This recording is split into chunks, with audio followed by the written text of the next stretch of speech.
5 ideas to tap social media to enhance PD and student learning. This is episode 340. The 10-Minute Teacher Podcast with Vicki Davis. Every weekday, you'll learn powerful, practical ways to be a more remarkable teacher today. So today we're talking with Nikki Robertson. She is actually the ISTE Librarians President and has a new book about connected librarians tap social media to enhance professional development and student learning. So Nikki, today we're going to talk about 5 ideas to tap social media to enhance PD and student learning. What is our first idea? So our first idea is where I really got started, because I ended up in about 2009, 2010, seeing myself as a completely burned out educator. And then I came across Shelley Terrell and her 30 Goals Challenge. And one of the challenges that absolutely changed my life was getting connected on hashtag EdChat on a Twitter chat. And I thought, Twitter, I don't understand it, but I would say one thing that every educator needs to harness and find that hashtag that applies to them. We have hashtag ISTELib, we have hashtag FutureReadyLibs, but then if you're an art teacher, find that art hashtag. If you're a math teacher, find that math hashtag and connect with your people. You'd be amazed how you grow professionally and how that spark you had at the beginning of your career can come back even when you're a burned out educator. Now, of course, there are 2 ways to really use the hashtag. There's just follow it all week long and join in the conversation. And then there's the intense 1-hour Twitter chats that tend to happen on most of the hashtag. What's your favorite way, Nikki? My favorite way is the chats. I think you get so much more out of the chats, and it is very intense. After a chat, I can barely go to sleep because I have so many ideas in my head of what I want to do in my library and in my school the next day. And you also find so many amazing friends and educators that you can connect with. And I advise that's the way to find people to follow on Twitter, is see who's responding and who's interacting on those chats. I've found some of my best friends on those chats.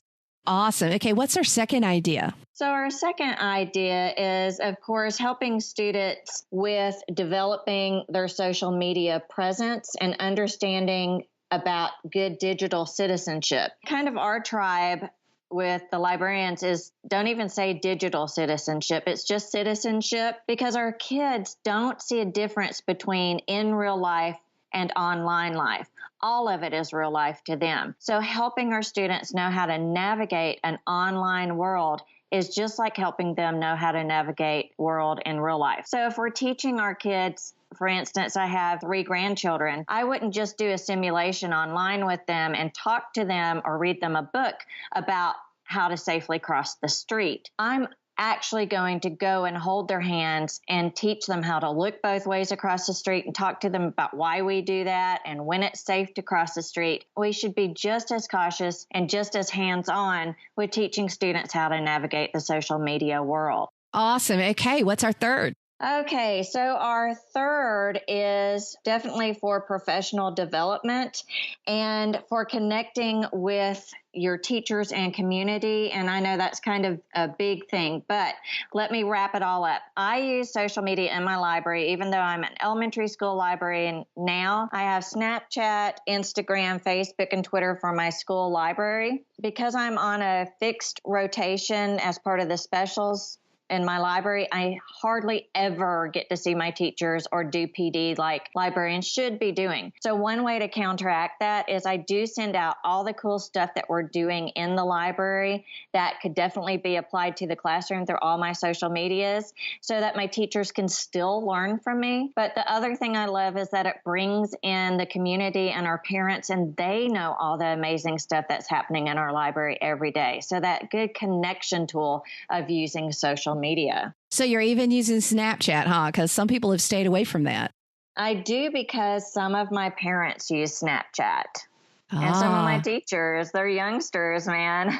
Yeah, the young ones Some do of them like are it. only as young as I've taught. Like, they're 26 years old, and I've been teaching 26 years. Yeah, it's funny how that happens. The world grows up around us, doesn't it? It does. Shame on it. Yeah. So our first idea was to find that hashtag and connect. Second is to help students with citizenship. It's not just digital citizenship, it's citizenship. To connect with teachers and really let social media be a professional development from us to others as well as to parents. What's our fourth? Okay, so our fourth is I use it definitely to keep up with trends in education, trends in technology. And I love, I complain sometimes about being on the fixed schedule, but you can make a fixed or a flex schedule wonderful according to you. And one thing I love about having a fixed schedule is I know I've got a captive audience. So when I see a new technology come out online from some of my friends and they're all talking about it, I can run in the next day and throw it out at the kids and say, oh my goodness, I just learned about this great new tech. Let's see how it works. And so I love having that audience and that I can test out different types of things. My kids love augmented reality and virtual reality. I always have to tell them to sit down though when they're doing virtual reality, because they'll try to walk around and they can't see where they're going. Oh, I know it. I mean, I've typically appointed a watcher. What kind of VR and AR are you using in your library? Oh my goodness. I start them out with some easy stuff, especially my kindergartners. I have a dinosaurs app for augmented reality. And so they can see dinosaurs all over the library and they think that's hilarious. But for my older kids, I love using Within, which is from the New York Times, and it actually absorbs them into a news story. It's virtual reality, 360 degrees. And so if they're learning about the Syrian refugee crisis, they're actually walking through a Syrian refugee camp and can hear the sounds. And, as you walk along with the reporter talking to you and telling you about the things that you're seeing, the voices pass you as you're passing by. And it's a surreal experience and really takes them inside and more personal understanding of a story than just reading about it. Oh, cool. What type of VR do you use? I actually have some Acer mixed reality VR that I'm in the process of testing and trying. What's your VR that you use? As in the headset? Yeah. Do you just use the I use Google the cheapest Cardboard? I can find. I got some, I don't even know what they're called. I got some headsets from Target. Mm-hmm. And then I have the cool little glasses looking thing that fold up and you just stick them on any size phone. Cool. Awesome. Yeah. Okay. What's our fifth? Okay, so our fifth, and what I really am passionate about, is blogs and digital portfolios. And I know you're thinking, well, that's not really social media, but it is. Anything that's putting you out there and into the social sphere online, I believe, is social media. You may have heard of this thing called Fortnite. Oh, yeah. And so the kids are crazy about it. But one thing they're crazy about with that is that they can socialize and talk to their friends and collaborate and come up with ideas of how they're going to defeat each other and work on a team together. But digital portfolios is my big thing. And what I love about it is you are actually helping students build their digital footprint.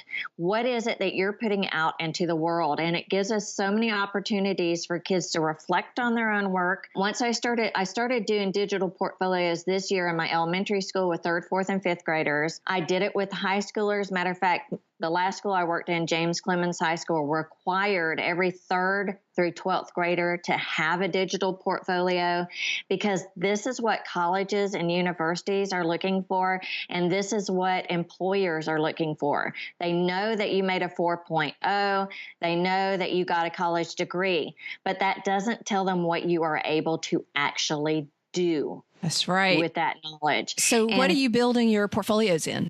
I'm using at my current school, we're using Google Sites, and I love that they updated that. But at the high school level back in Alabama at James Clemens High School, we were using Weebly or Wix or Squarespaces. If we had kids who are really, really good with coding and HTML, we let them use whatever site they were comfortable with. Because what I love about a digital portfolio, and I tell this to my kids, is this is going to be something that lives, breathes, and grows with you for the rest of your life. I just updated my digital portfolio last week. So I show them mine and other examples and talk to them about, if you put this picture on here, if you put this music selection on here or this YouTube video, what is this saying to the world about you? Because they don't know you.